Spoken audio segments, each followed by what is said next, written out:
Hello everyone, চলো আজকে সকালে বাজার গেছিলাম। চলো দেখাই কি নিয়ে আসলাম। বাজার থেকে নিয়ে এসেছিলাম এই কাতলা মাছ আর বেলে মাছ, আর একটু নিয়ে এসেছিলাম কুচো চিংড়ি বড়া করব বলে, আর নিয়ে এসেছিলাম দুটো দুধের প্যাকেট, কাউ মিল্ক, ওই চা খাওয়ার জন্য লাগে। আর এনেছিলাম শাক, পুঁই শাক, কুমড়ো, ঝিঙে, বেগুন, মানে যেটা পুঁই শাকটা তৈরি করতে লাগে। আর এনেছিলাম একটু লাউ আর পাতিলেবু। আর বেলে মাছে লাগবে টমেটো, ধনেপাতা, কাঁচা লঙ্কা, এগুলো তো এনেই ছিলাম।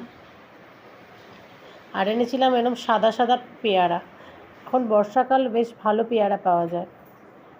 আর এনেছিলাম আলু, পেঁয়াজ, আদা, রসুন, এগুলো তো লাগেই। আর এখন আলুর যা দাম, আর বলার মতো অবস্থা নেই।